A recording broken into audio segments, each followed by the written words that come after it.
وآمرا ان اللہ وملائکتہ یصلون علی النبی یا ایھا الذین آمنوا صلوا علیہ وسلموا تسلیما اللہم صل علی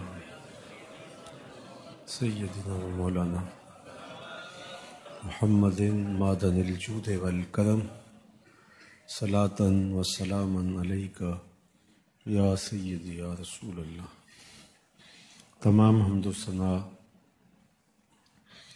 تعریف و توصیف اللہ جل مجدہ الکریم کی ذات بابرکات کے لیے، جو خالق کائنات بھی ہے اور مالک شش جہات بھی۔ اللہ جل وعلا کی حمد و ثنا کے بعد رسول رحمت، شفیع معظم، نبی محتشم، حضور ختم المرتبت صلی اللہ علیہ وآلہ وسلم کے حضور ناز میں اپنی عقیدتوں، ارادتوں اور محبتوں کا خراج پیش کرنے کے بعد واجب الاحترام ذوی الاحتشام معزز و مکرم سامعین، خواتین و حضرات، السلام علیکم ورحمۃ اللہ وبرکاتہ۔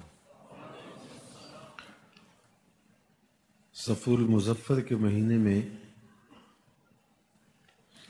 بزرگوں کے آراس منعقد ہوتے ہیں، تو زیادہ تر خطبات کے اجتماع، خطبات کے عنوانات بھی بزرگوں کے حوالے سے، طریقت کے حوالے سے، تصوف کے حوالے سے، تصوف کے اثبات، تصوف کے فضل و شرف اور متعلقات کے حوالے سے موضوع سخن بنائے جاتے ہیں۔ بر صغیر پاک و ہند میں چونکہ صوفیاء کی وجہ سے اسلام پھیلا پھولا اور پھلا، تو ہمارے ہاں خاص طور پہ اس چیز کا اہتمام ہوتا ہے۔ ویسے ہماری سرشت میں، ہماری فطرت میں اولیاء اللہ کی محبت رکھی گئی ہے، تو ہمارے ہاں بھی سفر کے مہینے میں ایسے ہی عنوانات موضوع سخن بنائے جاتے ہیں، لیکن ہمارا خیال بزرگوں کی تعلیمات اور تصوف کا جو عملی خاکہ ہے، جو منشور ہے اور جو ہمارے لیے قابل عمل طریقہ کار ہے، اس کو بیان کرنے پر مشتمل ہوتا ہے۔ تو آج کی اس اجتماع جمعہ کی نشست میں حضرت سہل بن عبداللہ تستری رحمۃ اللہ تعالی علیہ کا ایک فرمودہ، جس میں انہوں نے تصوف کے اصول بیان کیے ہیں، آپ کے سامنے رکھنا چاہوں گا۔ فرمایا کہ اصولنا سبعۃ اشیاء، ہمارے اصول 7 چیزیں ہیں۔ تصوف کی جو عمارت ہے وہ ان 7 ستونوں پہ کھڑی ہے، اور ہمیں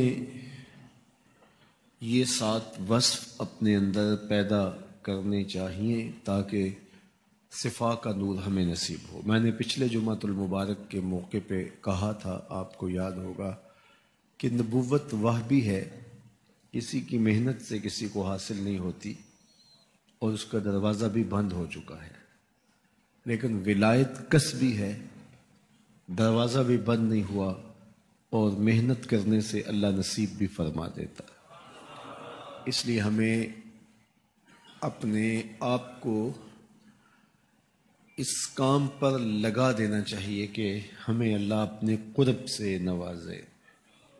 ایک ڈاکٹر بننے کے لیے 6-8 سال ایک طالب علم وقف کر دیتا ہے، اور شادیاں خوشیاں بھی ان دنوں میں تقریباً چھوڑ دیتا ہے کہ میں ایک مقصد کے لیے یہ سب کچھ چھوڑ رہا ہوں اور میں اپنی منزل پہ پہنچ گیا تو ساری خوشیاں میری جھولی میں ہوں گی۔ تو اسی طرح مجھے اور آپ کو اپنی خواہشات نفسانیہ سے اپنے آپ کو بچا کے جو اصول اور ضوابط ہیں ان کے ذریعے سے اپنے اندر کی صفائی کا اہتمام کرنا چاہیے کہ اللہ ہمیں وہ مرتبہ عطا کر دے جسے ولایت کہتے ہیں، اور ہم صحیح معنوں میں سچے صوفی بن جائیں، ہمارے اندر صفا کا نور آ جائے تاکہ زندگی کا حسن اور زندگی کا حقیقی جمال نصیب ہو۔ تو لیجئے، حضرت سہل بن عبداللہ تستری نے پورا نصاب دے دیے۔ فرمایا 7 چیزیں ہیں جو تصوف کے اصول ہیں، ان میں سے پہلی چیز التمسک بکتاب اللہ تعالی، اللہ تعالیٰ جل شانہ کی پاکیزہ کتاب قرآن مجید کے ساتھ تمسک اختیار کرنا، اس کتاب کو مضبوطی سے پکڑ لینا، اس کے بتائے ہوئے طریقہ زندگی کے مطابق اپنی زندگی بسر کرنا۔ اور اگر ہم قرآن مجید کے بتائے ہوئے طریقہ حیات کے مطابق اپنی زندگی بسر کریں گے تو ہماری اپنی زندگی سوکھی گزرے گی۔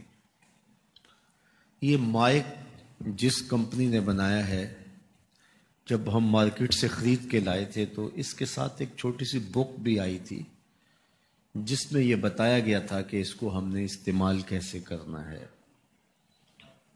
خرابی کی صورت میں اس کی اصلاح کیسے ہوگی، اور اگر اس کے مطابق ہم اس کو استعمال کریں، جتنے وولٹیج بجلی کے اس کو پہنچنے چاہیے یا اس کے اندر بیٹری سسٹم ہے تو جس طرح کی بیٹری اس کے اندر آنی چاہیے تو وہ ڈالیں گے تو دیر تک اس کے فوائد اور ثمرات حاصل کرتے رہیں گے۔ لیکن اگر ہم اس کتاب کو جو اس کے ساتھ ہمیں ملی تھی، جس کمپنی نے اسے بنایا ہے، تو اس کا طریقہ استعمال ساتھ بتایا ہے، اس کتاب کو پھاڑ کے پھینک دیں گے یا اس کو لپیٹ کے کہیں اونچی جگہ پہ رکھ دیں گے اور اس کو اپنی مرضی سے چلانا چاہیں گے تو پھر اپنی مرضی سے ہم اس سے فائدہ حاصل نہیں کر پائیں گے۔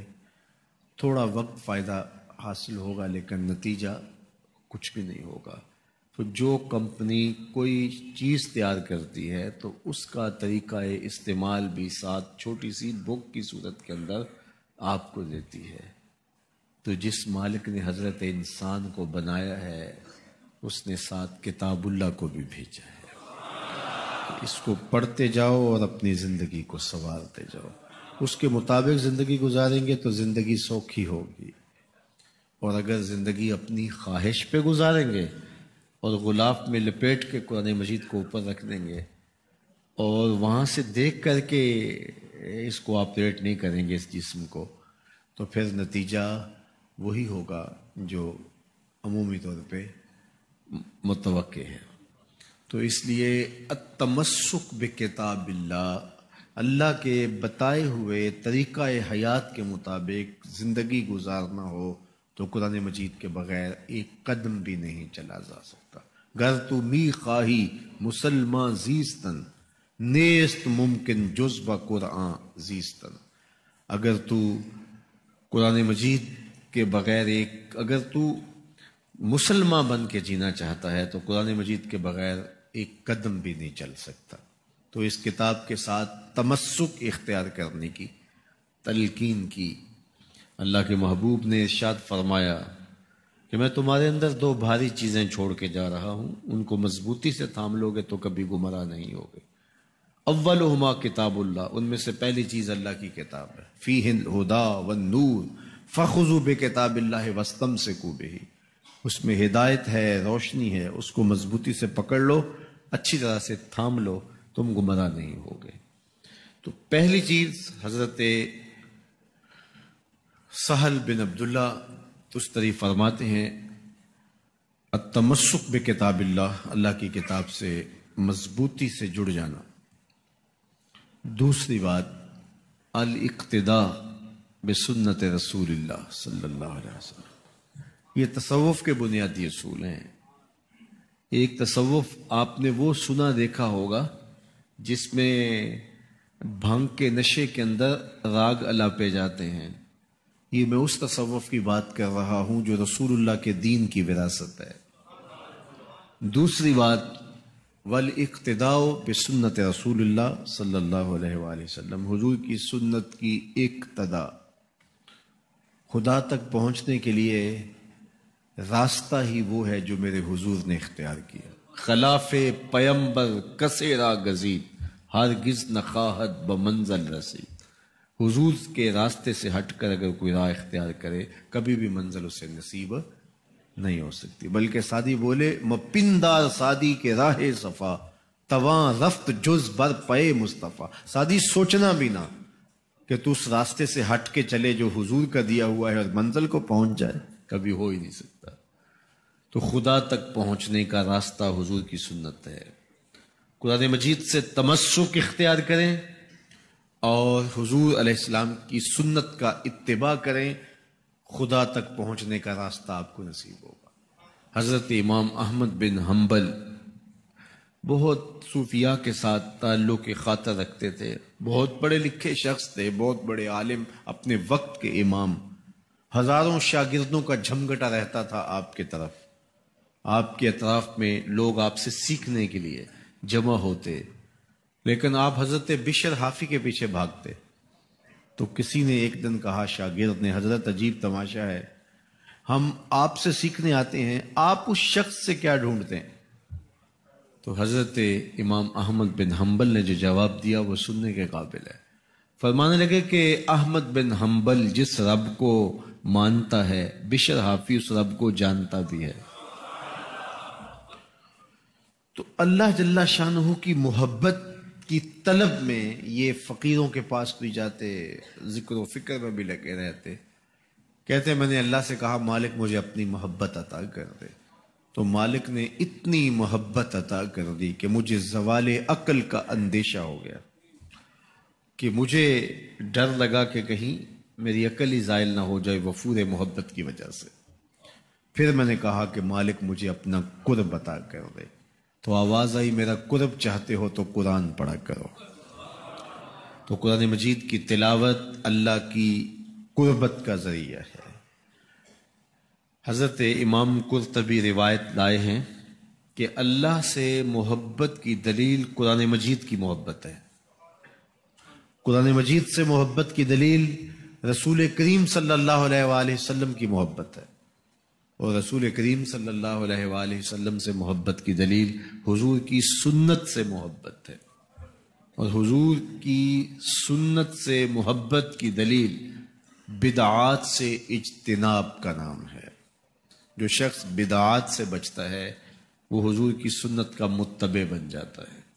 جو متبع سنت بن جاتا ہے اس کو حضور کی محبت نصیب ہو جاتی ہے، اور جب حضور کا پیار نصیب ہو جاتا ہے تو پھر قرآن کی چوکھٹ نصیب ہو جاتی، اور قرآن مجید کی جب دولت نصیب ہوتی ہے تو اللہ کی قربت حاصل ہوتی ہے. تو خدا تک پہنچنے کا یہ راستہ ہے، کتاب اللہ کے ساتھ تمسک اختیار کیا جائے، مضبوطی سے اس کتاب کو تھام لیا جائے، اس کے حلال و حرام کو حلال و حرام مانا جائے، جانا جائے، اور حضور کے بتائے ہوئے طریقے کے مطابق زندگی گزاری جائے. اللہ اکبر. حضور کا طریقہ حیات کیا تھا اس کے مطابق اپنی زندگی بسر کی جائے. لوگوں نے تو اپنی ساری زندگیاں ان کے نام پہ لگا دی. صحابہ کی زندگیاں دیکھیں. ایک تو ہے کہ حضور کسی بات کا حکم ارشاد کریں، لیکن صحابہ کی زندگیاں دیکھیں، انہوں نے حکم کا انتظار بھی نہیں کیا، حضور کی منشا دیکھی کہ محبوب کی منشا کیا ہے. مدینے کی گلی سے میرے حضور کا گزر ہوا، ایک ایسا مکان بن رہا تھا جس طرز کے مکان کو حضور پسند نہیں کرتے. تو پوچھا یہ کس کا مکان ہے؟ کہا فلاں انصاری کا. حضور گزر گئے، کسی نے اس کو جا کے بتایا حضور تیری گلی سے گزرے تھے، تیرے مکان کو دیکھا، شاید حضور کو پسند نہیں آیا.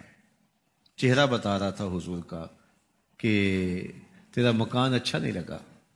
انہوں نے کدال لیا اور مکان زمین کے برابر کر دیا. چند دن کے بعد حضور کا پھر گزر ہوا تو دیکھا کہ مٹی کا ڈھیر پڑا ہوا ہے، ملبہ پڑا ہوا ہے. کہا اس شخص کو بلاؤ. بلایا گیا. کہا میں گزرا تھا تیرا مکان بن رہا تھا, اب مٹی کا ڈھیر پڑا ہے.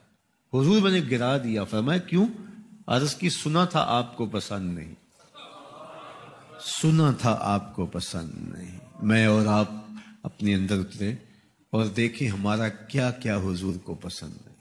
محمد دی زیارت محمد دے رنگ وچ اے ٹھگ بازیاں جانے پیارا محمد صلی اللہ علیہ وسلم. جب ان کے ہوئے تو پھر اپنی خواہش رہی کہاں؟ اپنی رضا کو محبوب کی رضا میں فنا کر دینے کا نام ہی تو محبت ہے. تیرے ہندیاں سندیاں محبوبہ میں کافر ہواں جے میں ہواں, اپنی نفی کرنے کا نام ہی تو محبت ہے. لیکن میں اپنی خواہشات کا پتلا ہوں اور عاشق رسول بھی ہوں. کیسی عجیب کہانی ہے. میں اپنی آرزوؤں کا بندہ بھی ہوں اور عاشق رسول ہوں. کیسی عجیب کہانی ہے. جب ان کے ہو گئے پھر اپنا کچھ نہ رہا. محبوب کی رضا میں اپنے آپ کو گم کرنے کا نام